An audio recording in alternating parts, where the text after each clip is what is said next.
Your kingdom come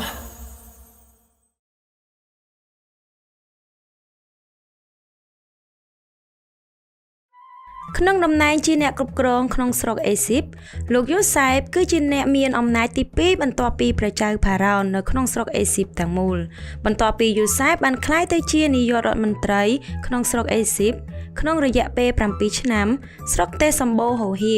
ភោគផលជាច្រើនរាប់មិនអស់មាននៅក្នុងស្រុកអេស៊ីបចូលប្រមូលស្បៀងអាហារទាំងប៉ុន្មានដាក់ទៅក្នុងឃ្លាំងអស់លោកមន្ត្រីនៅក្នុងស្រុកអេស៊ីបពួកគេមិនយល់នៅអ្វីដែលយូសែបកំពុងធ្វើនោះទេដែលខិតខំប្រម៉ែប្រមូលស្បៀងក្នុងកំឡុងពេលស្រុកទេសមានភោគផលហូហៀដូច្នេះប៉ុន្តែពួកគេនៅតែធ្វើតាមបញ្ជារបស់លោកយូសែបលោកស្រុកអេស៊ីបបានសម្បូរហូហៀគម្រប់7ឆ្នាំហើយទូរភឹក7ឆ្នាំក៏កើតមានស្រែចម្ការទាំងអស់ចាប់ផ្ដើមក្តៅហួតហែងព្រោះតែគ្មានទឹកភ្លៀងប៉ុន្តែដោយសារតែលោកយូសែបបានប្រមូលស្បៀងទុកក្នុងកំឡុងពេលឆ្នាំដែលបង្កើតផលនោះទើបធ្វើឲ្យប្រជាជនអេស៊ីបទាំងអស់មិនមានការព្រួយបារម្ភអ្វីឡើយយូសែបបានចាត់ចែងស្រូវដែលមាននៅក្នុងឃ្លាំងប្រជាជននៅក្នុងស្រុកផ្សេងបានឮដំណឹងថាមានស្បៀងនៅស្រុកអេស៊ីបមិនយូរប៉ុន្មានដំណឹងនោះក៏បានឮទៅដល់ស្រុកកាណានដែលជាទឹកដីដែលលោកយ៉ាកុបរស់នៅ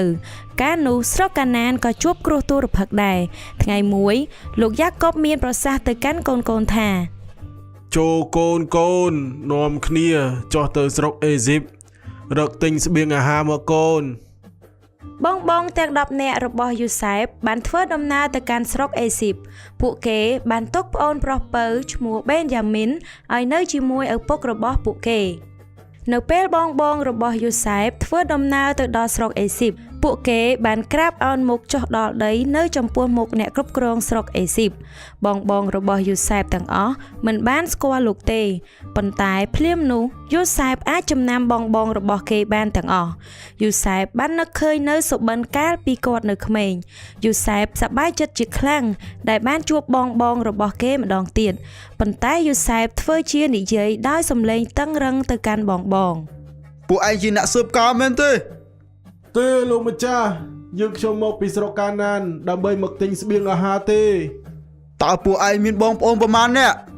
យើងខ្ញុំប្របាទមានបងប្អូន12នាក់ម្នាក់យើងទុកនៅឯផ្ទះជាមួយនឹងលោកឪពុកប៉ុន្តែម្នាក់ទៀតបានស្លាប់បាត់ហើយនៅពេលយូសែបឮដំណឹងបែបនេះគាត់ចង់ជួបបេនយ៉ាមីនជាខ្លាំងចូលចាត់នរណាម្នាក់ឲ្យទៅហៅប្អូនពៅរបស់ឯងពីស្រុកកាណានមកទើបយើងជឿចូលយកស្បៀងអាហារទាំងនេះត្រឡប់ទៅស្រុកកាណានជាមួយបងប្អូនឯងទៅតែត្រូវទុកនរណាម្នាក់ក្នុងចំណោមពួកឯងឲ្យជាប់ឃុំឃាំងនៅទីនេះសិនប្រសិនបើពួកឯងមិនព្រមយកប្អូនពៅរបស់ពួកឯងមកជួបយើងទេបងប្អូនទាំងអស់របស់ឯងនឹងត្រូវស្លាប់ក្នុងចំណោមបងប្អូនរបស់ពួកគេមានតែស៊ីមៀនតែប៉ុណ្ណោះដែលសុខចិត្តនៅរីឯបងប្អូនទាំង9នាក់ទៀតក៏ត្រឡប់ទៅស្រុកកាណានវិញជាមួយនឹងស្បៀងបងរបស់យូសែបក៏បាននាំយកបេនយ៉ាមីនត្រឡប់មកស្រុកអេស៊ីបវិញជាមួយពួកគេយូសែបក្តុកក្តួលជាខ្លាំងពេលដែលបានជួបប្អូនប្រុសពៅរបស់គេ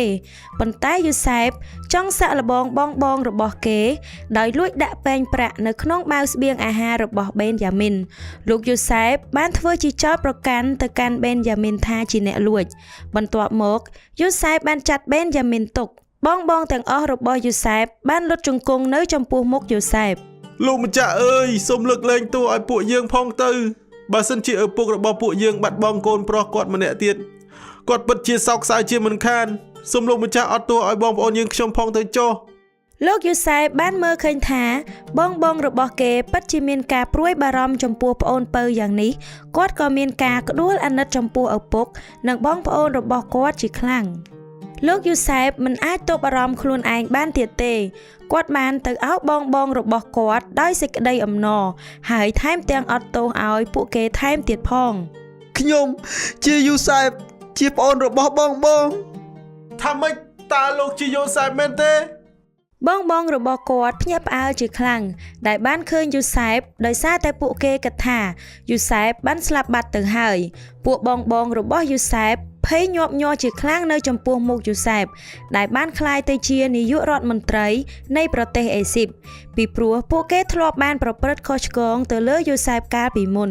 ចំណែកឯយូសែបវិញគាត់បានយំលាយឡំនឹងអំណរហើយក៏បានអត់ទោសឲ្យបងរបស់គាត់ដែរ សូមបងកុំព្រួយធ្វើអ្វីសូមបងត្រឡប់ទៅវិញអញ្ជើញឪពុកយើងមករស់នៅជុំគ្នានៅស្រុកនេះ